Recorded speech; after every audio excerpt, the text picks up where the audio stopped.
Olá a todos, este é mais um episódio do Tem que Manter Isso Vivo, episódio 19. Então já tem aí pelo menos umas 20 semanas e poucos que estamos no ar.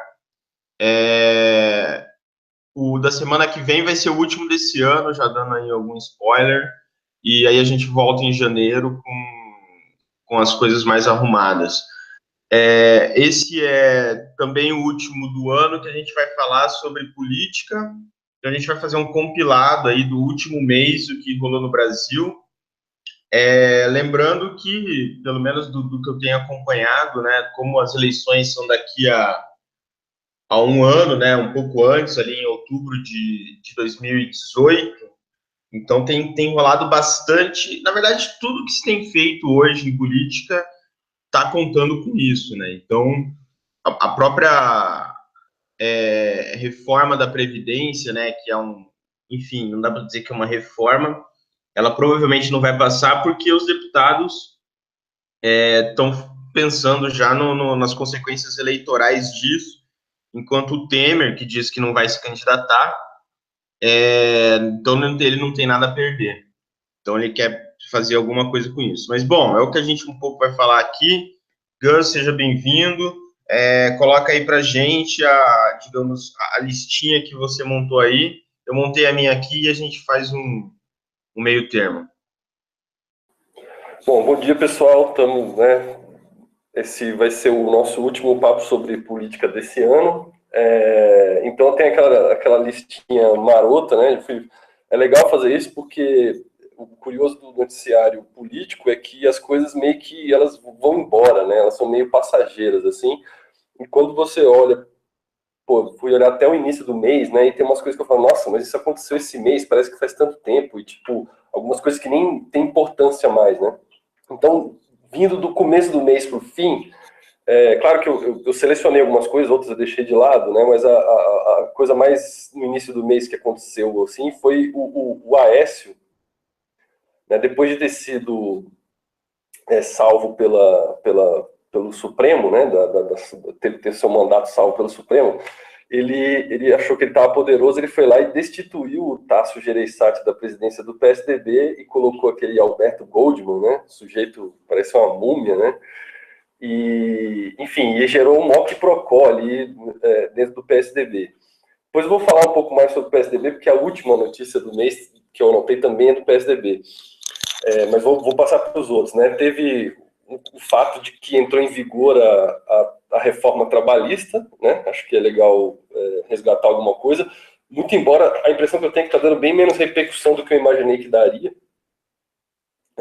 Outra coisa que aconteceu foi a troca no comando da Polícia Federal, uma parada bem suspeita, esqueci até de anotar o nome do sujeito aqui, do novo diretor-geral. Um fato, acho que bastante relevante, gerou bastante burburinho, foi o relatório que o Banco Mundial fez sobre a situação econômica do Brasil, enfim, e o que o Brasil devia fazer para melhorar as coisas, em que né, as coisas que ficaram destacadas eram o tamanho da desigualdade social, né, e, entre outras coisas, o fato de que grande parte dos benefícios da Previdência vão para as pessoas mais ricas, né, e isso gerou um maior burburinho. Outras coisas assim também, tudo em torno de privilégios. Inclusive, né, isso tem uma notícia mais para o fim do mês, que é o PSDB ter lançado uma espécie de programa de governo, né, em que você vê claramente que eles estão adotando, né, esse relatório do Banco Mundial e dando uma resposta, né? Eu estava lendo isso e fiquei pensando, cara, dá a impressão que os caras tiveram acesso a esse relatório antes dele sair, mas enfim, coisa para se especular. Outra coisa, bastante, que ficou muito tempo assim no noticiário, possivelmente porque a gente pega muita coisa a partir do Grupo Globo, né? Que é o que está acontecendo no Rio de Janeiro, e aí teve o caso da prisão do Jorge Pisciani e alguns dos seus asseclas ali da Assembleia Legislativa do Rio. Aí os caras foram presos e depois os caras foram libertados a partir do que alguns meios aqui estão chamando de a doutrina Aécio, né? Então, baseado na decisão que tirou, né, que tirou lá que tirou do Aécio, quer dizer, que delegou para o Senado, né, a decisão sobre se caberiam as coisas que foram impostas lá ao Aécio, isso aí começou a se espalhar geral pelo país. Teve também um caso, acho que no Mato Grosso, e aí os caras libertaram o Pisciani, né? E depois teve uma outra votação de novo e que mandaram prender de volta, enfim. Então, esse assunto aí foi muito interessante, toda essa novela que está rolando lá no Rio de Janeiro. Teve a prisão do garotinho, né? Enfim, outra coisa é a votação do foro privilegiado e o Toffoli ter pedido vista. E tem a reforminha da Previdência, o Rafa já mencionou, e aí eu acho que o que rolou de interessante também é que teve muita movimentação em torno da campanha eleitoral de 2018. Teve o Luciano Huck que desistiu da candidatura, a candidatura do Dória que desabou, né, o Alckmin que meio que se consolidou, enfim, na verdade, acho que era legal a gente dar uma passada pelo quadro de candidatos, porque a situação está mais ou menos, deu uma mudada. E como você falou, cara, a campanha de 2018 está em franca, né? Está completamente aberta, a coisa está rolando forte no Facebook. Enfim, é só isso que vai ter daqui para frente em política, como o Rafa falou. O que você tem aí, Rafa? Sobre a campanha, já aproveitando esse gancho, né, você vê como a lei eleitoral no Brasil ela é esdrúxula, ela é ridícula, né? Rolou também, eu lembrei agora falando disso, o TSE fez os testes, né, da urna eletrônica, e é um teste meio absurdo, né, porque, na verdade, ela restringe o cara que manja mesmo de hackear, ele pode até ir lá, só que ele tem que assinar um termo que ele não pode divulgar o que ele descobriu, e, claro, se ele descobriu alguma coisa, ele tem que relatar ao TSE. E esse é um termo bem restritivo, porque ele não garante, na prática, quase nenhuma transparência, né, ou lisura no processo. É 100% dentro do TSE, com várias restrições, e tudo que o cara descobrir, não tem como saber também se vai ser consertado, né? Então, assim, é um absurdo, né? E já é uma situação surreal acreditar que o Tribunal Superior Eleitoral, que é presidido, claro que tem uma rotação aí, mas atualmente pelo Gilmar Mendes, que foi o que julgou a chapa Dilma Temer enfim, foi como o Gilmar sempre foi brando, né? Como acabou de soltar de novo lá o Jacó Barata, lá o cara da FETransport, o dono lá das empresas putz, aqui um assunto puxa o outro, né?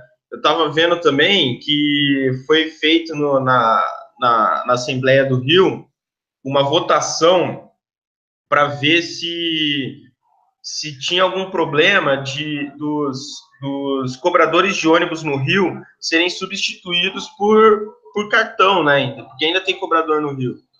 E a maioria dos deputados votou contra. Acho que só o vereador do Novo votou ser a favor de não ser mais obrigatório ter cobrador lá no Rio, né? Que eles chamam de trocador.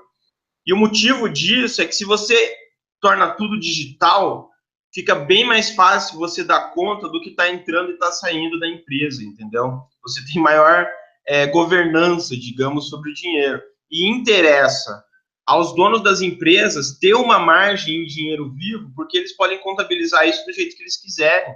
E, obviamente, parte dessa grana provavelmente vai para pagar alguns deputados, né, que votam a favor disso. Bom, voltando, TSE, alguns anos atrás, diante desse dilema da urna eletrônica brasileira não ter processos mais transparentes de publicidade em relação à sua segurança, eu lembro que na época a ministra era Carmen Lúcia, e é bizarro, porque teve um julgamento sobre isso no TSE, onde o julgamento, o resultado do julgamento foi dizer que as urnas são invioláveis. Ou seja, é uma decisão jurídica que tornou as urnas virtualmente invioláveis, dizendo logo, como elas são invioláveis, elas não precisam, enfim, ter esse tipo de publicidade, de transparência aí. Eu acho que na época era sobre voto impresso, né? Mas, enfim, voltando, as leis no Brasil são esdrúxulas, eleitorais, porque, pô, a gente tem que confiar que um Tribunal Superior Eleitoral consegue desenvolver uma tecnologia inviolável. Em que aspecto? A lei atual diz que a campanha política para presidente deve começar 45 dias antes da eleição, o que é surreal. É surreal. Você dá 1 mês e 15 dias para as pessoas fazerem campanhas e achar que em 45 dias se decide qual é o melhor presidente para a gente eleger. Então, só finalizando esse comentário sobre a questão eleitoral, é ridículo, né? Porque todos já sabemos quais são os pré-candidatos, assim chamados, né? E as punições que eles podem ter por se colocarem como possível presidente, candidato a presidente, também são surreais. Então mostra como a gente é completamente tosco, né? Então o quanto da nossa política reflete essas leis eleitorais assim completamente ridículas. Que aliás, como a gente já comentou aqui, se eu não me engano, no primeiro domingo do último mês, tem a questão do Facebook, do Google, né? E do Twitter, que essas eleições agora vão poder ganhar dinheiro infinito promovendo campanhas, né? Até fizeram um teste que com cerca de 6 milhões de reais você consegue alcançar nas redes sociais 10% do eleitorado. Então já estão projetando aí mais ou menos 6 milhões, 10%. Então 60 milhões você teria aí, conseguiria alcançar 60% do eleitorado só nas redes sociais. O que você não falou, eu acho que estava na sua listinha, mas aí a gente pode repassar ela. Eu vou passar rapidamente agora. Tem a reforma da Previdência, a gente já falou, mas tem 1 trilhão de benefícios fiscais para as petroleiras, né? Então, assim, a gente está em pleno época de Acordo de Paris, leis sendo feitas nos países desenvolvidos, né? Inclusive a China, de que até determinada, acho que na França até 2040, na Alemanha 2050, na China até não sei quando, não vai mais poder ter carro a combustão e a gente está, enfim, dando benefício para a empresa petrolífera, né, de 1 trilhão, sendo que, pô, o que esse 1 trilhão faria, né, em relação a todos os cortes que estamos vendo aí em educação, em saúde, previdenciários, né, a questão do trabalho que você citou. Isso é muito bizarro. Aqui, pô, Bolsonaro, né, um comentário que eu quero fazer, voltando um pouco à questão eleitoral, eu percebo, talvez um pouco no interior, está bastante forte a polarização entre Bolsonaro e alguma outra opção. Aqui no Mato Grosso do Sul, aqui no interior, é muito forte a presença de eleitores de Bolsonaro, eles mesmos fazem a campanha, né? Então eles mandam fazer os adesivos. Aqui na cidade tem outdoors de Bolsonaro, só que eles não colocam Bolsonaro presidente, porque é um pedido do próprio Bolsonaro não fazer isso, né? Só colocar Bolsonaro mesmo. Alguns colocam presidente 2018, mas eu tenho visto aqui nas comunidades, nos grupos, né, de Facebook, tá uma treta forte entre Bolsonaro e outras opções. Aí tem a opção Lula, ou é Lula ou geralmente é Ciro. O Lula apanha muito aqui também na região, então a galera tá mais pendendo pro Ciro. E o Lula, né, que continua meio em cima do muro, tá um pouco o PSDB, falou que vai lançar uma nova carta ao povo brasileiro, só que dessa vez vai ser para o povo mesmo, né? Não vai ser para os bancos e para o mercado, como foi a Carta ao Povo Brasileiro 1.0, né? E também tem falado bastante em regular a mídia, o que o Bolsonaro também falou, né? Que também vai cortar todas as verbas da Globo se for presidente. Acho que é isso. Conforme você for falando aí, eu vou puxar talvez alguma coisa, mas você tinha falado da troca do comando da PF, o nome do novo delegado é o Fernando Segovia, né? Você falou do relatório do Banco Mundial, entre outras coisas, esse relatório diz também que a faculdade, a universidade pública, né, seria melhor se ela fosse paga para quem pode pagar, o que eu discordo, mas a gente pode voltar a falar disso também. O Rio de Janeiro falido, né, uma parada muito triste. Então, basicamente, o Cabral ele ainda tem um poder de influência muito grande estando preso. Então, se você lembrar, ele estava em Bangu, mas no tempo, quando ele foi preso, por acaso, né, a Secretaria de Segurança lá, que cuida dos presídios, começou a reformar um antigo presídio militar que tinha sido fechado depois de uma juíza que foi lá ver as condições ter apanhado dos policiais que estavam presos. Não sei se você lembra disso. E aí fecharam esse presídio, e aí depois que o Cabral foi preso, falaram, nossa, e se a gente reformasse esse presídio e colocasse aqui a galera do Rio de Janeiro que está envolvido com a Lava Jato? Então meio que criaram um presídio para o Cabral e os seus amigos, né?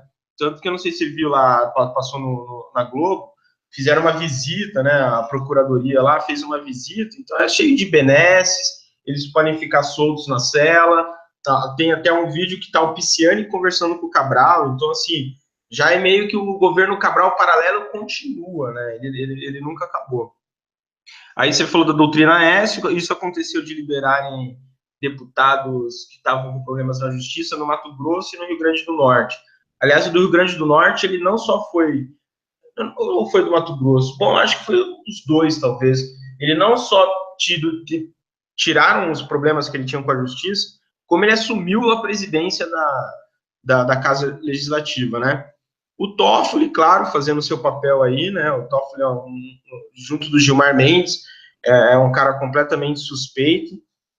A gente teve a candidatura do Luciano Huck e aquele texto que ele diz, né, que não vai ser candidato, um texto bastante tosco, né? Porque ele tem essa visão, ele tem aquela visão do playboy com consciência social, o que é patético mesmo. Mas, bom, são esses aí os temas, eu pulei algumas coisas e vamos fazer esse resumão aí, que é o que a galera quer ouvir. Bom, acho que, é importante você ter lembrado dessa história do petróleo, porque, cara, é tão bizarro, inclusive, me lembrou que uma das coisas que aconteceu, eu não lembro, acho que foi no primeiro mandato da Dilma, que ficou uma discussão, cara, tipo assim, parece que ficou o ano inteiro uma discussão em torno dos royalties do pré-sal, e, cara, isso paralisou completamente o Congresso. Ficava essa discussão idiota sobre um dinheiro que não sabia nem se ia surgir, porque não sabia, ainda tinha, quer dizer, tecnologia sendo desenvolvida, o petróleo estava em trajetória de queda. Quer dizer, o troço talvez não fosse nem viável, né, porque é caro explorar ali. E, enfim, ficou essa discussão, o cara pegou, sei lá, um ano inteiro parando outras coisas e aí distribuíram lá as porra dos royalties lá, né, fazendo briga em torno de coisa, aquela coisa de tantos por cento do dinheiro vai para educação, tantos por cento vai para não sei o que, saúde, né?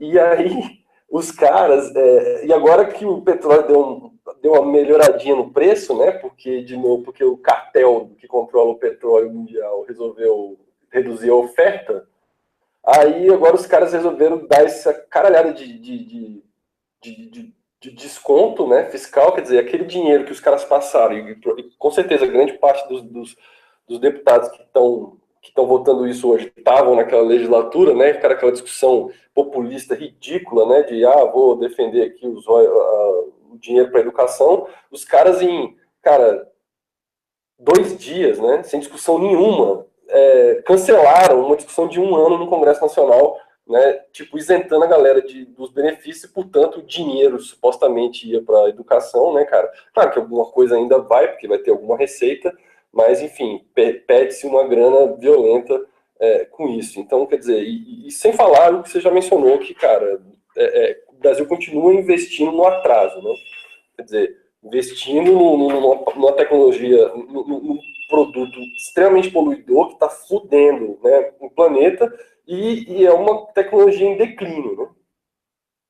Que é isso, é a vocação do Brasil. O Brasil tem essa vocação econômica para o atraso, né? A vocação econômica para fazer grandes plantações, enquanto você tem outros países, né? O Brasil é foda em agricultura e pecuária, né? Quer dizer, usa grandes extensões de terra, um negócio extremamente ineficiente, que gera um desperdício de recurso brutal, como se, né? Quer dizer, outro dia eu vi na TV uma chamada a Miriam Leitão está fazendo uns programas aí baseado no livro que ela escreveu, e acho que da semana passada eu não vi o programa, mas enfim, tinha a chamada da propaganda, que ela ia falar com os caras da agricultura e tal, e aí tem um sujeito lá que diz para ela que o Brasil é o país que tem o maior potencial para garantir a segurança alimentar do planeta e produzir tecnologia em termos de produção de alimentos, né? Eu não sei, o cara parece que não sabe, né, que existe a Holanda, que, cara, quem está puxando a revolução alimentar do planeta é a Holanda, e o Brasil está trocentos anos-luz para trás, né, sempre na sua posição de lugar mais atrasado do planeta, né? Enfim, bom, sobre eleições ainda, eu acho que na verdade, até eu tinha notado uma coisa, porque foi assim, né? A gente teve não foi ainda no mês passado, foi no mês retrasado, deu todo aquele quiprocó em torno do MBL, né, promovendo a candidatura do Dória. Eu acho que, de alguma forma, a reação àquilo contribuiu para o Dória né, cair fortemente, e rolou essa ascensão do Alckmin, né? Quando os caras resolveram antecipar lá no PSDB o resultado da eleição para presidente do partido, né, e o que acontece no PSDB normalmente é que o presidente do partido vira o candidato. Então, o Alckmin vai ser o candidato, ele deu uma melhorada aí no posicionamento entre essa turma aí que vota nele. Não saiu nenhuma pesquisa muito recente, ele continua, né, nas últimas ele continua ainda tendo um desempenho pífio, mas isso normalmente é assim. O que eu acho engraçado é que o PSDB, isso, né, já dá para começar a ver nisso uma espécie de tendência. O PSDB faz uma movimentação toda no ano antes da eleição, e aí começa a falar de programa, de candidatos, os caras saem na mídia pra caramba, eles têm uma puta entrada na mídia. E aí parece que a candidatura do PSDB está super forte, né? Na verdade, cara, é um negócio mega incipiente, né? Assim, agora, como os caras têm poder econômico, eventualmente eles conseguem melhorar ao longo do ano eleitoral, mas é muito engraçado essa cobertura toda em torno do PSDB e essa tentativa de transformar o PSDB numa alternativa viável à candidatura do Bolsonaro, né? E tem um movimento curioso também do lado da esquerda, porque na verdade, assim, quer dizer, você mencionou, assim, das coisas que eu estava acompanhando, eu achei que estava meio apagada, assim, a pré-campanha do Lula, né? Agora, uma das coisas que me chamou a atenção foi que o Ciro também deu uma sumida das coisas que eu tenho visto, e é curioso como o PT, ele não fala do Ciro, né? Tipo assim, quando alguém pergunta alguma coisa, os caras, o Ciro, não sei o quê. Eles agora estão enchendo a bola da candidatura da Manuela Dávila, do PCdoB, o que evidentemente não significa que eles acham a candidatura da Manuela Dávila legal. Na verdade, o que eles estão percebendo é que, cara, se ela sai candidato, como o PCdoB tá querendo colocar, o PT perde tempo de TV, né? Então, a minha impressão é que a estratégia do PT em relação à candidatura da Manuela Dávila é encher a bola dela para depois falar, não, mas vem pra, né, não sai não, vamos ficar junto aí, porque não pode perder esse tempo de TV. E provavelmente o PCdoB também está fazendo isso para talvez ganhar algum protagonismo maior dentro da chapa do PT, mas, cara, duvido que eles não vão, no fim, na hora H, retirar a candidatura e continuar abraçado com o PT, como eles sempre foram, né? Então, assim, também essa movimentação aí do lado da esquerda também é um teatrinho que ocorre com maior ou menor frequência aí nas eleições. Ainda sobre o Dória, tem um lance dele, agora parece que ele realmente resolveu focar em ser candidato ao governo do Estado. Eu, sinceramente, espero que ele tenha um resultado péssimo, mas, enfim, eu não sei, né? Não estou mais vivendo no estado de São Paulo para saber como é que estão os anos lá dentro, principalmente, né, enfim, em outras partes, né, que não na cidade, né? Talvez a cidade tenha uma rejeição maior e no interior menor, vamos ver. Você mencionou o lance do Bolsonaro, da galera fazendo campanha para o Bolsonaro. Eu também me chamou a atenção. Eu estive em Belo Horizonte, né, na última semana, naquele 2 semanas atrás, e andando pela rua, eu reparei que tinha realmente uns adesivos amadores colados em algumas placas, atrás de placas, em alguns lugares assim, fazendo campanha para o Bolsonaro ali, né? Então, assim, o que dá a impressão é que a campanha do Bolsonaro, assim, não sei se provavelmente de alguma forma intencional, mas sem um controle grande sobre essa intencionalidade, vai assumindo, como previsto, alguma semelhança com o tipo de campanha que fez o Donald Trump, né? Então, quer dizer, ela por um lado, né, no caso do Trump, ele tinha algum dinheiro, bastante dinheiro, na verdade, para investir. O Bolsonaro não tem esse dinheiro todo para investir na campanha, mas tem uma galera que vai apoiar e vai tentar fazer a campanha por conta própria, mesmo sem estar vinculada a partido, a coisa nenhuma, o que é um fenômeno, no mínimo, novo no Brasil, porque, cara, a máquina partidária no Brasil, ela é, pelo menos na nova república aí, ela é tão estruturada, ela tem recursos, né, governamentais que, cara, você não tem muito aporte de gente fazendo campanha de modo independente da estrutura dos partidos, né?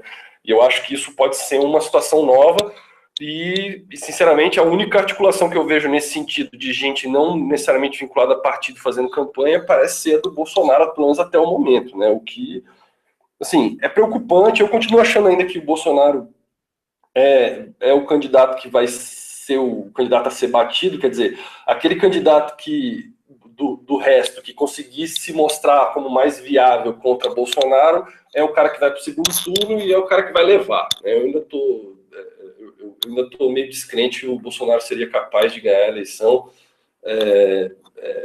mesmo eventualmente num eventual segundo turno com o Lula, embora talvez esse seja o cenário em que ele tem mais chances, né? Mas enfim, vamos ver. O ano que vem tá aí para isso, para a gente ficar acompanhando esse negócio. Vamos ver. Já que eu só comentei, né? Deixa eu colocar um assunto que a gente não falou tanto, para poder você pegar daí. Eu acho que um tema interessante é esse do Banco Mundial, porque esse relatório, inclusive, parece que ele foi. Parece não, ele foi encomendado ainda pelo Joaquim Levy, né? E, aliás, antes de falar disso, vamos falar de Rio de Janeiro, né?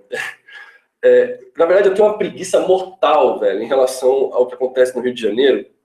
Eu não sei, eu tenho a impressão de que, quer dizer, né, você tá assistindo, você liga a TV, o que você tem para assistir, né, cara? Você tem que assistir a Globo News, né? Porque, cara, o resto que tem é muito difícil, né?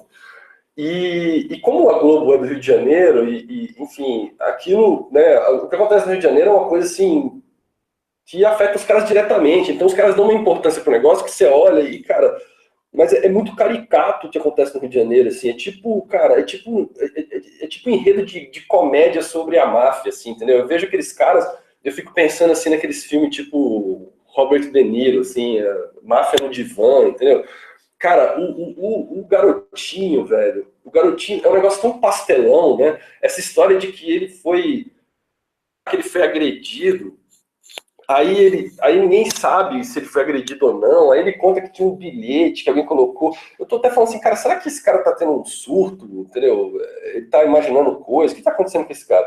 Enfim, e toda a história também, cara, do Cabral, do poder que o Cabral exerce ainda dentro do presídio, velho, assim, uma, tipo assim, é uma máfia ridícula, assim, cara, de comédia mesmo, entendeu? Essa capacidade que ele tem. Pô, o cara, entendeu? A galera tá lá num presídio especial com regalias, e o mais louco também é isso, né? Quer dizer, o cara tá preso, ele já tá na merda, mas ainda tem esse espírito de ser alguém que tem uma posição um pouco melhor lá dentro da prisão, enfim, não sei se ele tem expectativa de sair e tudo mais, assim, eu só acho que, cara, o Rio de Janeiro, velho, é uma, assim, é uma desgraça a política daquele lugar, entendeu? É uma coisa muito séria, eu acho que as pessoas têm que parar para pensar assim, cara, como pôde isso surgir aqui? Porque o Brasil já é uma piada, e é como se o Rio de Janeiro fosse a piada da piada, assim, tipo, o Rio de Janeiro é a caricatura de uma piada, chega meio sem graça, justamente por isso, tem uma preguiça de acompanhar o noticiário do Rio de Janeiro, porque, cara, piada sobre piada não tem graça, entendeu? Tipo, então, eu acho que, cara, a galera precisa tentar entender, cara, o que acontece nesse lugar que a gente tem essa política tão podre, né? Quer dizer,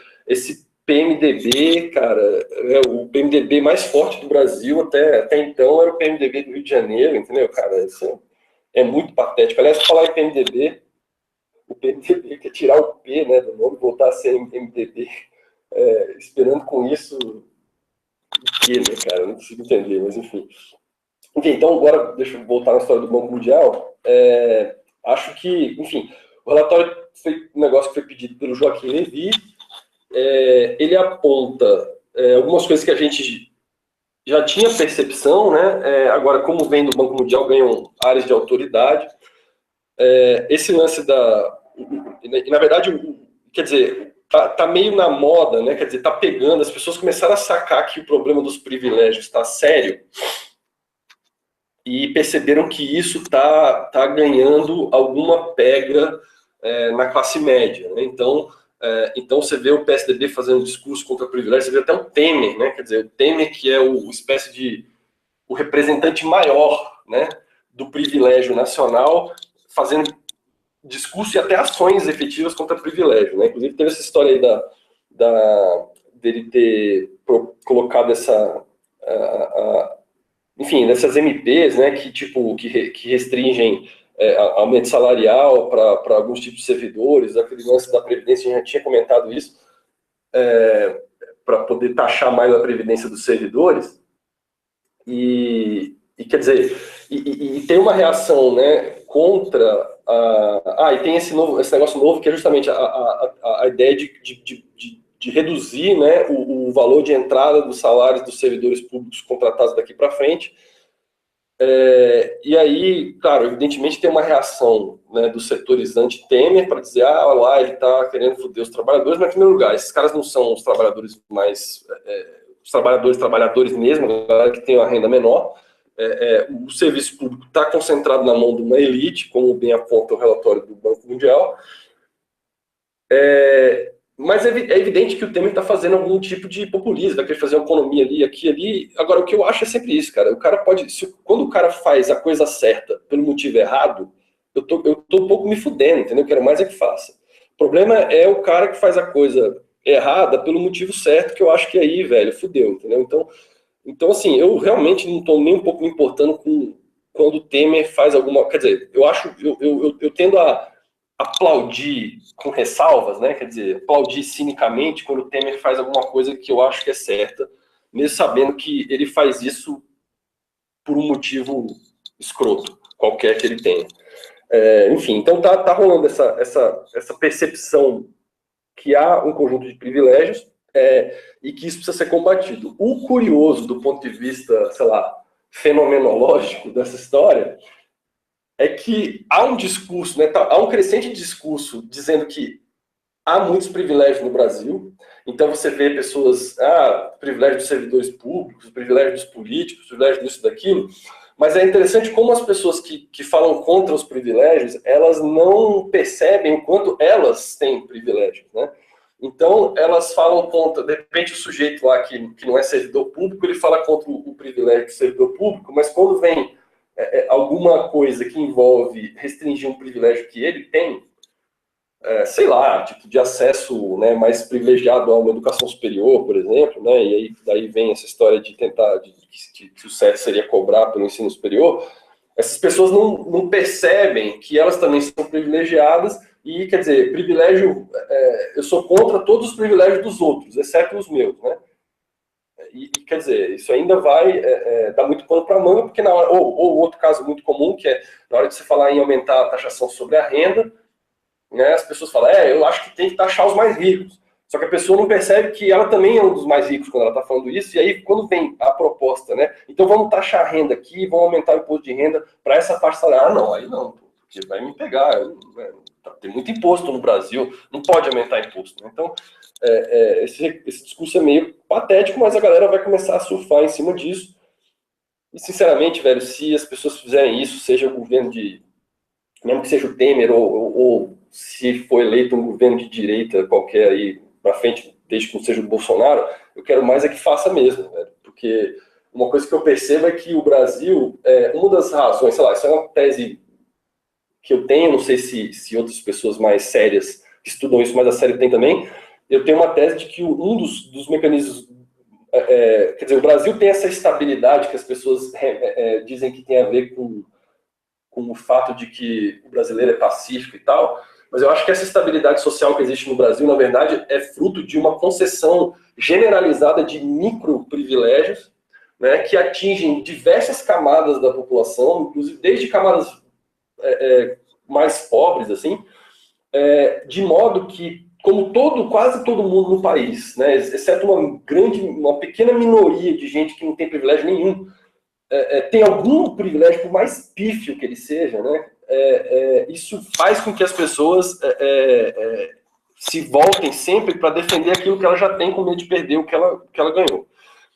E eu tenho essa impressão seguinte, né, se na eventualidade de essa percepção de que há um excesso de privilégios no país começar a cair privilégios ao longo do tempo, há uma chance de, no futuro, havendo menos pessoas com privilégios, as pessoas comecem a perceber com mais incômodo os grandes privilégios que estão concentrados nas mãos de poucos, e aí isso gera uma estabilidade social, digamos, saudável, para tentar gerar um tipo de igualdade real, enfim. Por isso que eu vejo toda vez que tem qualquer coisa que tira um privilégio, mesmo que ele não afete o privilégio dos mais ricos e afete privilégios mais generalizados em grupos menores, né? Quer dizer, talvez o ideal seria tirar geral, ou então começar pelos mais ricos e ir tirando aos poucos e terminar com os outros. Mas, cara, qualquer remoção de privilégio para mim já é um ganho, né? Mesmo que seja simplesmente para fazer com que as pessoas que perderam esses privilégios comecem a ficar mais ligadas nos privilégios dos outros e lutem para que eles também sejam removidos. Enfim, é uma espécie de pragmatismo aí, mas sei lá. Então tá, Rafa, eu te devolvo, falei demais aí nesse bloco, pega um desses temas aí e manda ver. Então, sobre privilégio, né, acho que se a gente tivesse aí uma reforma tributária decente, né, que desonerasse aí parte das questões de consumo, uma reforma de previdência tributária que nos aproximasse, talvez, dos custos do modelo holandês, e a gente está falando holandês, é claro, não de forma utópica, né, mas falando com o meu amigo lá, com um amigo meu que mora lá, eles entendem, por exemplo, que comida tem que ter a menor das tributações, entendeu? Então, por quê? Porque as pessoas precisam comer. Aí vai ver se isso existe no Brasil. É uma confusão que acaba, sim, a pessoa pobre acaba pagando mais imposto, né, no consumo, ainda que ela não pague tanto, aparentemente, de renda, né, apesar que em relação aos ricos é maior. Mas, enfim, a curiosidade é que também na surdina, não sei se você viu nos Estados Unidos, aprovaram lá uma isenção para ricos que é absurda, tipo, tira taxa até de jatinho, barateia o acesso a jatinho, então mostra que, enfim, nos Estados Unidos isso ficou ainda mais assintoso do que aqui no Brasil. Sobre esse relatório do Banco Mundial, eu cheguei até a trocar uma ideia com um amigo meu, né, porque parte desse relatório justifica um movimento que existe agora de cobrar por serviços públicos de quem pode pagar, entendeu? Eu, em parte, não tenho... assim, enfim, vou falar o que eu falei com ele. Eu falei, cara, o SUS não é ruim porque os ricos usam o SUS, certo? Os ricos não usam o SUS. O SUS é ruim porque ele é mal implementado, ele é mal gerido, existem desvios, existem fraudes. A teoria do SUS é incrível, o dinheiro existe, ele não existe menos dinheiro para a saúde do que deveria, é que até conseguir ser aplicado lá na ponta, existe uma burocracia ineficiente, existe um desperdício, mais ou menos um pouco aqui do que a gente fala da questão de produção do agronegócio no Brasil, né?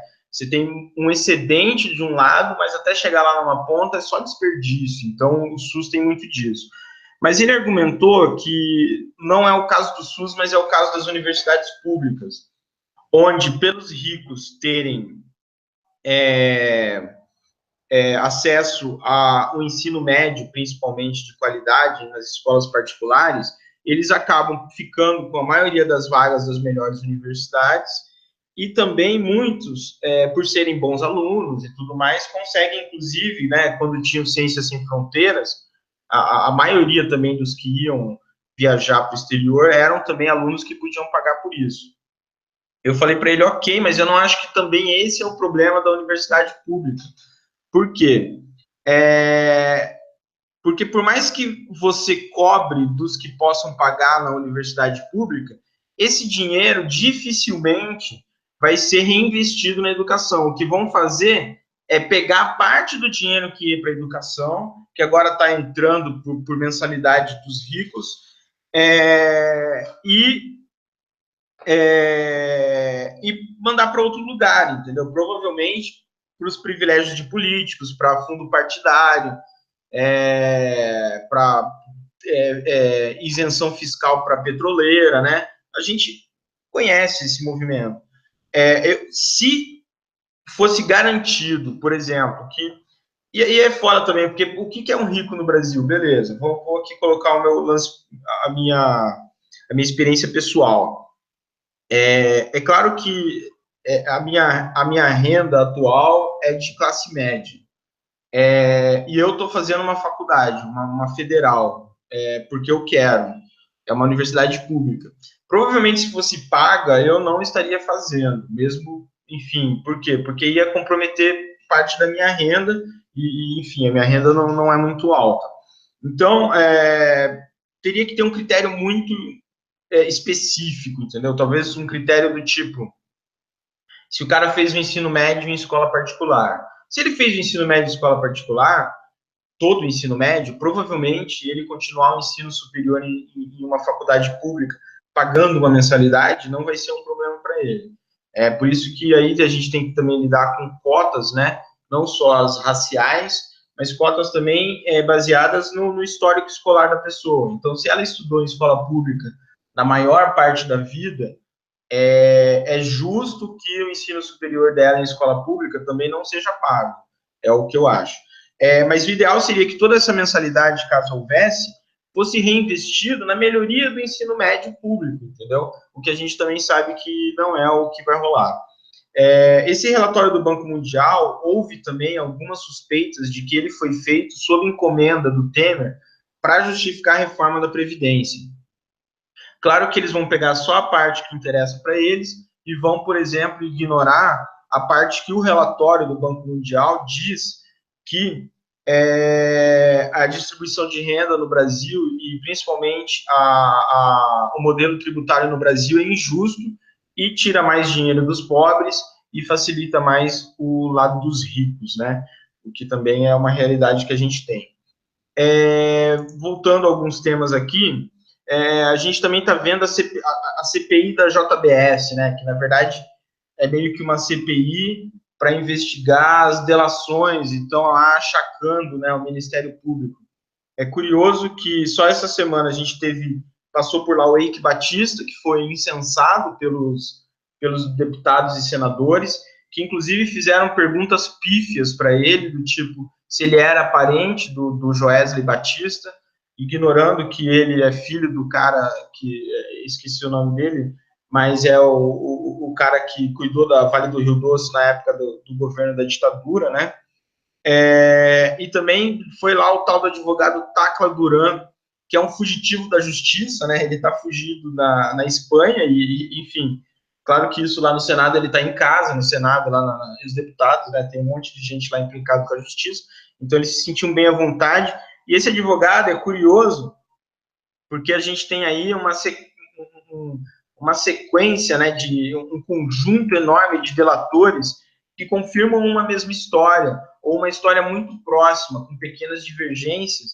E já esse cara, ele tem assim, tipo, um universo um paralelo, né, um multiverso, onde ele diz que não, que ele teve que pagar dinheiro para a mulher do Moro, que promotores lá pediram dinheiro para ele e tal. Então, a versão dele, pelo que eu entendo e acompanho da Lava Jato, é a mais fantasiosa possível.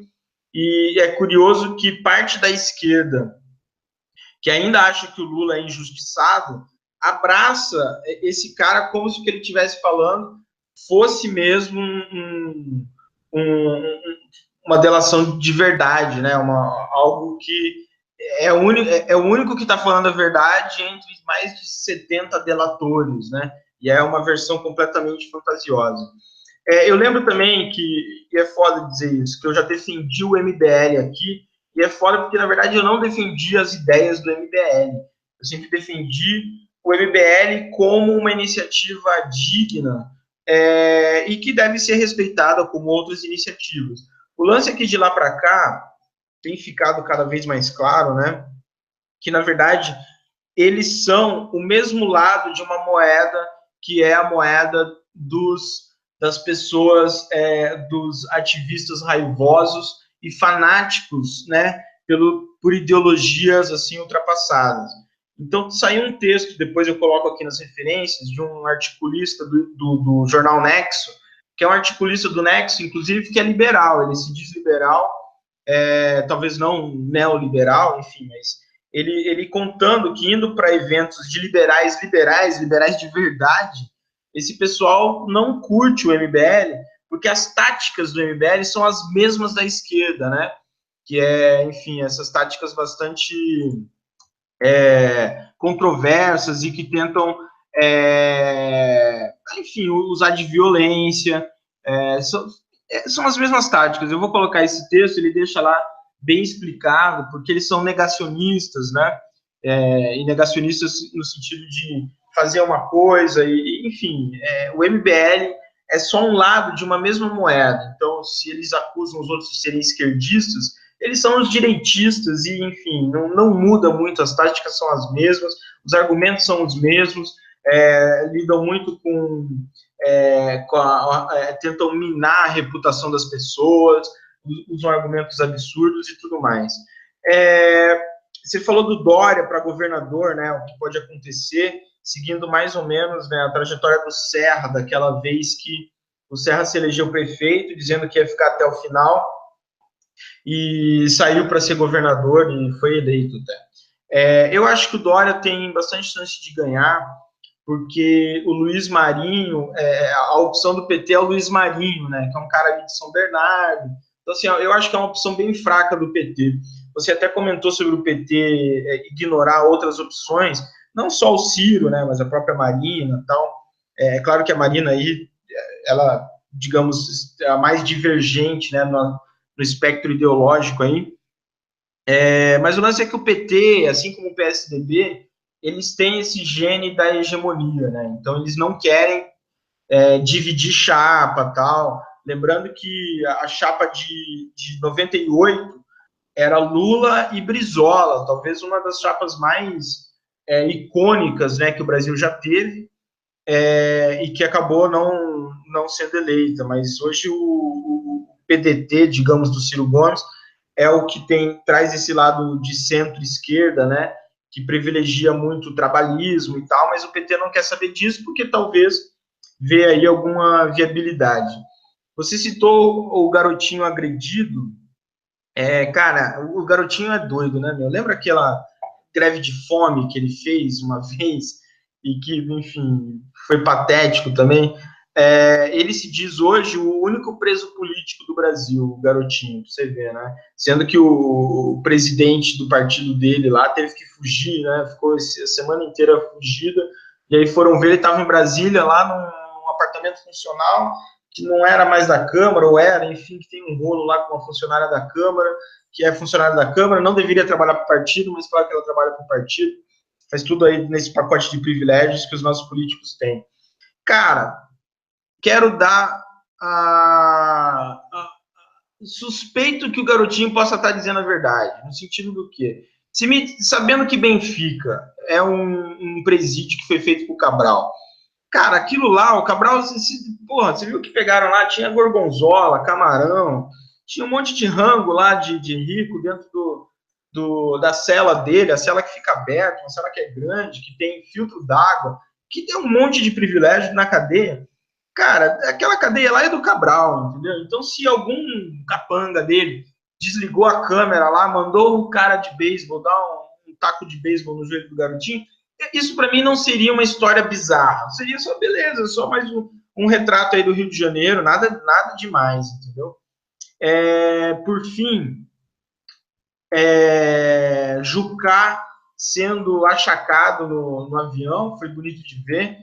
Eu não sei se a menina que fez isso é petista, mas deve ser, né? Mas você já vê que essa galera hoje, né, o Bolsonaro, o Jucá, quando é confrontado com alguém que, com razão, tem algo contra eles, né, já diz, você é petista, e petista virou o xingamento, né? Eu mesmo sou acusado muitas vezes de ser petista, não sendo petista, justo só porque eu discordo dessa galera. Você falou que o PSDB lançou um programa de governo, e parece que é um programa de governo bizarro, né?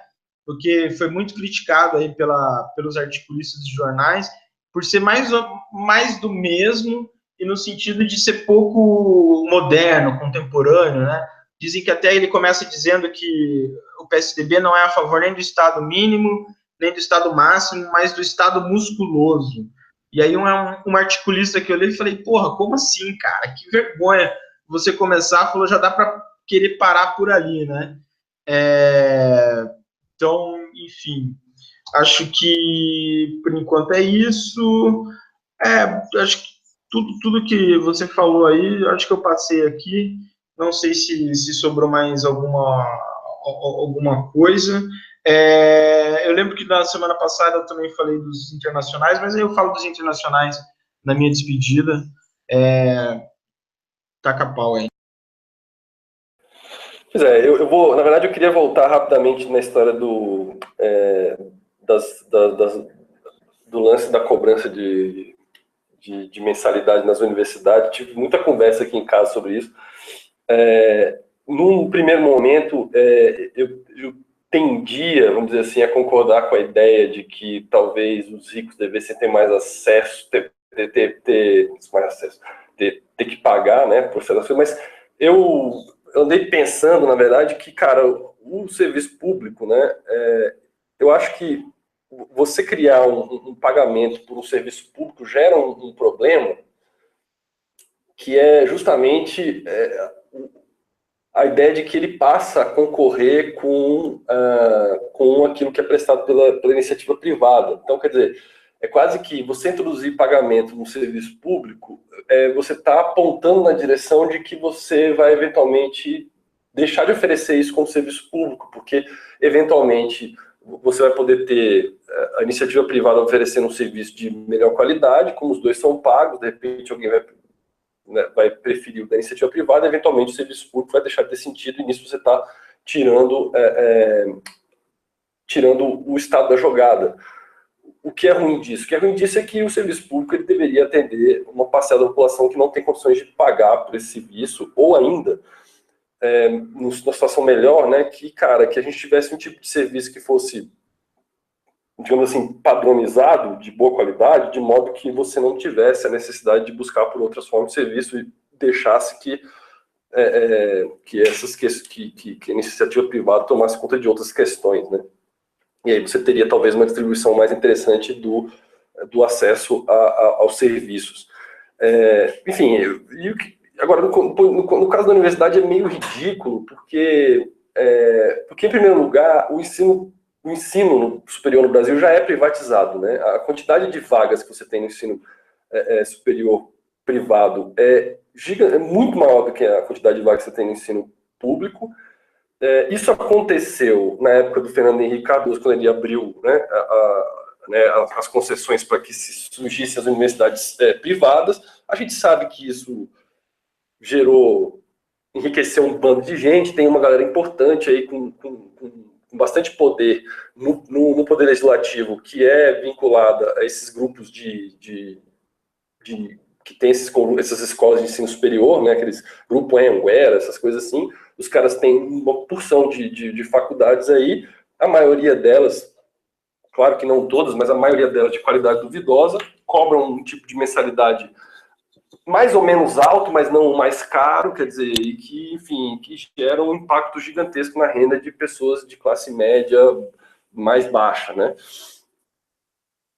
Agora, cara, a saída disso é tão simples, né? Porque acontece, né? Por que hoje você tem um ensino particular, o rico, né? Ele tem acesso a uma escola particular que tem um ensino de uma qualidade muito maior do que a maioria esmagadora do ensino médio na rede privada, na rede pública.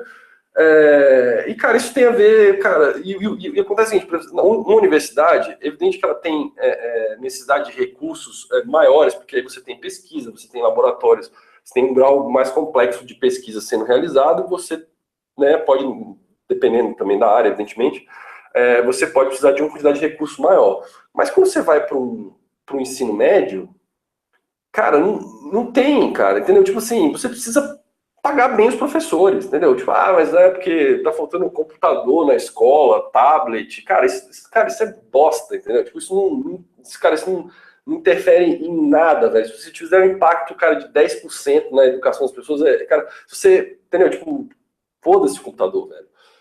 Claro que seria melhor que tivesse, que as pessoas fossem educadas em coisas. Eu acredito que no mundo que está vindo aí pela frente, talvez a gente devia estar ensinando programação para as crianças na escola, desde o ensino fundamental, entendeu? Então, mas enfim, isso é outro problema. Mas, cara, considerando o modelo que a gente tem hoje e vai ter ele por algum tempo ainda, cara, a única coisa que precisa para melhorar a porra do ensino fundamental e médio é pagar bem os professores, velho.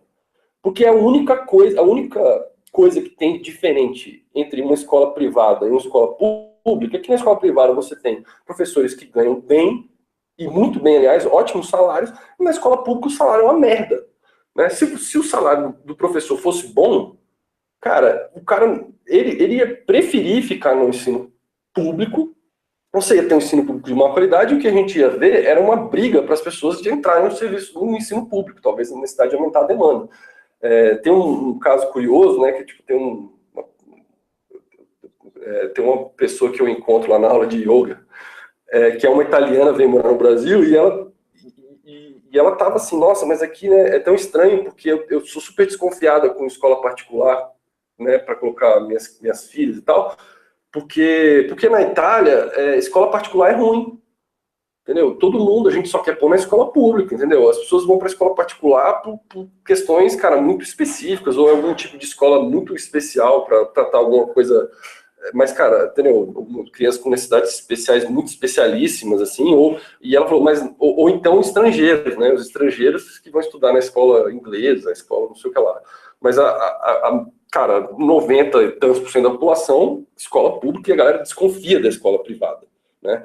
Agora, no Brasil, é o inverso, né? E é o inverso porque, cara, a escola pública brasileira é sucateada, né, cara? O sucateamento tá no salário do professor, entendeu? O resíduo que você teria que pôr a mais ali para melhorar a infraestrutura, essas coisas que também tem um problema, perto do problema salarial, velho, ele é quase irrisório. Se você melhorasse o problema salarial, só a pressão de ter gente, né, de ter mais gente interessada na escola pública, já geraria, eu acredito, uma pressão para melhorar a infraestrutura. Então, cara, a discussão tá toda de cabeça para baixo, entendeu? Mesma coisa, serviço de saúde, é como você falou. Cara, os ricos não usam o SUS é uma puta iniciativa, inclusive ele não é ruim em todos os lugares do país, tem vários lugares, especialmente no interior, onde as populações são menores e talvez um senso de comunidade maior na gestão dos recursos. Cara, o SUS tem várias coisas muito interessantes e de alta qualidade rolando, então, cara, a gente já sabe qual é o problema, né? Enfim, então essa ideia de que, então vamos cobrar porque vai melhorar, porque vai entrar mais recursos, vai entrar porra nenhuma, né? Então, é muito foda essa história, entendeu? Tipo, então, bom, eu acho que eu queria falar disso, assim, acho que a gente já passou, na verdade, pelos assuntos, talvez traz aí as coisas internacionais e aí eu entro comentando, assim. Não, por último, pelo que eu busquei aqui, né, então, inclusive dessa que eu já comentei passou na surdina lá nos Estados Unidos, um pacotão que beneficia os ricos, o que é bizarro, né, completamente bizarro. Assim, mas beleza, dado que tem um ricaço cuidando do país, né, faz sentido, mas eu estava falando lá que eles tiraram taxas para jatinhos e também parece que você falou de pagar melhor os professores, o que, pô, com certeza seria, pelo menos aí do que deve ser feito, 50% do que deve ser feito para melhorar a educação no Brasil. Eles tiraram, inclusive, nos Estados Unidos, os professores para comprar livros, eles tinham um bônus, lá tiraram esse bônus para o professor comprar livro, agora, enfim, ele vai ter que gastar com o dinheiro dele, né? Eu não sei se você está vendo, né, mas aos poucos o procurador-geral lá dos Estados Unidos está cercando o Trump. Parece que essa semana eles fecharam um acordo de delação com um cara que trabalhava lá no comitê do Trump.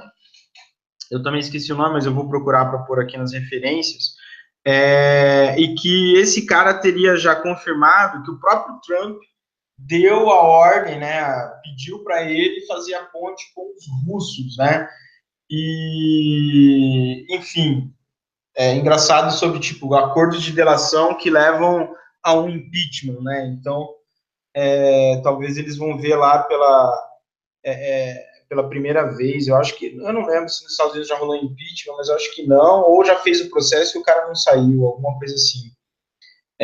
Então talvez a gente vai ver o Trump aí no impeachment, né? E acho que é isso. Teve lá o sorteio da Copa, né? O Putin fez uma brincadeira, né? Assim, não sei se foi de mau gosto, mas enfim, não deixa de ser uma provocação ousada, né? Que ele falou que vai ser interessante receber os alemães no inverno.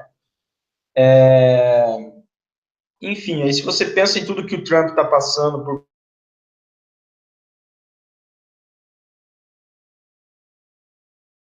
Estados Unidos com o Trump, eles são mais fracos, né? Eles são, não só por estarem macomunados com os russos, não só por isso, caso isso seja verdade, mas porque mesmo se não tivesse, o Trump sendo, enfim, pouco estratégico, né?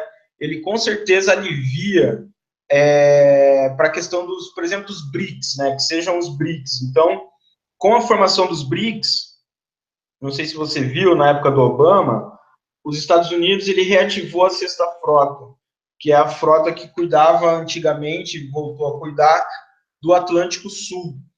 E isso com certeza, né, sendo os BRICS, tem ali a África do Sul, que fica no Atlântico Sul, e tem o Brasil. Então, provavelmente foi uma resposta, porque junto dos BRICS está a Índia, que tem a bomba atômica, tem a Rússia, que tem a bomba atômica, e tem a China, que tem bomba atômica. Então, enfim. E em relação aos BRICS, né, último comentário, o Brasil, com certeza, com o Temer, conseguiu se enfraquecer ainda mais, por questões até militares, né, então chamou os Estados Unidos para fazer operações militares ali na Amazônia, justo para dar tacar um terror na Venezuela. Voltou a oferecer a base de Alcântara para testes americanos. E só para comparar, então, duas notícias dessa semana. Índia, que já mandou eu não sei se é um satélite para a Lua, ou já mandou alguma sonda para a Lua, publicou, agora vai ter uma nova etapa do projeto espacial indiano, que também vai ser na Lua, né? Eu não lembro agora, mas eu vou colocar aqui nas referências se o próximo passo vai ser uma base lunar ou vai ser um robô. Enfim, a Índia está de braçada, né? Distante do Brasil, sendo que a gente estava igual a eles 10, 15 anos, 20 anos atrás, o projeto espacial indiano era pau a pau com o brasileiro, que era nenhum, né, dos dois, mas enfim, a gente está comendo poeira. E aí, claro que de todos a China é o que mais está avançado, acho que hoje em dia, com estudos bem mais avançados do que os Estados Unidos em alguma área, né, em algumas áreas. Então, tem lá o satélite quântico, né, que já consegue fazer criptografia quântica para transmissão, e isso foi testado recentemente numa conexão China-Viena, se não me engano. E essa semana também a China detectou o decaimento de matéria escura, o que também era uma teoria que ainda não tinha confirmação, eles ainda estão para confirmar isso, mas não sei se você sabe, a gente tem ali na Unicamp um acelerador de partículas de 600 milhões de dólares, se não me engano, ou de 600 milhões de reais, que está parado, né? Não conseguiu não ser concluído. O INPE está com a chance de também parar a previsão do tempo, que é tão importante para o agronegócio, por falta de verba. Então, o Brasil está uma vergonha, assim, eu acho que a gente voltou pelo menos aí uns 50 anos na questão científica aí, e os nossos parceiros, entre aspas, dos BRICS, vão ter que ser muito generosos para manter a gente nessa sigla, se for comparar com esse desempenho tecnológico aí que eles têm em relação a gente. Então, fico por aqui, agradeço aí a oportunidade dos nossos ouvintes de ouvirem o nosso resumão, e até semana que vem. Fala aí, Gus. Então, só para isso, para fechar, lembrar que isso que o Trump está fazendo, né, de reduzir impostos para os ricos, é promessa de campanha. Ele pode estar numa trajetória de começar a querer ganhar algum apoio aí para um eventual impeachment. Teve, sim, 2 impeachments nos Estados Unidos, 2 processos nos Estados Unidos. O primeiro, acho que foi, não sei se teve antes, mas acho que o primeiro foi com o Nixon, que renunciou e aí não foi cassado, e provavelmente ele seria. E o segundo foi com o Clinton, né, na história da Mônica Lewinsky, e ele foi absolvido. Agora, eu não sei, a coisa nos Estados Unidos também está chegando de uma maneira meio estranha, assim, eu não sei se isso vai levar, se mesmo com uma acusação dessa os caras vão conseguir aprovar, e talvez dependa um pouco da eleição para o Congresso, né, que vai ser no ano que vem também, não é isso? Se não me engano, mas enfim, e isso pode dar uma mudada no equilíbrio lá da casa e aí gerar eventualmente um impeachment. Eu acho que, bom, e é isso, assim, Brasil que é isso, que a gente já falou no começo, né, cara, o Brasil é o atraso, né, então, velho, não admira que a gente esteja perdendo espaço. Eu acho que no caso acho que o Brasil não vai ser tirado dos BRICS, porque, cara, os BRICS olham para o Brasil com uma espécie de quintal ali, né? Eles estão preocupados que o Brasil só está nos BRICS provavelmente por causa da produção de soja, né? Então, os caras vão continuar querendo usar o Brasil aqui, ou então comprar terras no Brasil, né? Como os chineses continuam, né, comprando terras pra caramba. Bom, eu acho que é isso também, cara. Foi legal. Vamos ver. Acho que de repente em janeiro a gente volta fazendo um resumo do que aconteceu na política de dezembro. A gente ainda vai ter mais um episódio na próxima semana. E vamos ver o que nos reserva o ano que vem. A gente também está preparando algumas coisas interessantes, temáticas sobre eleição para o ano que vem, então acho que vai ter umas discussões legais aí. E também vamos continuar com essa ideia de trazer pessoas para conversar com a gente, que eu acho que foi uma experiência boa e na próxima semana a gente deve fazer isso também. Todos e até semana que vem. Falou, até.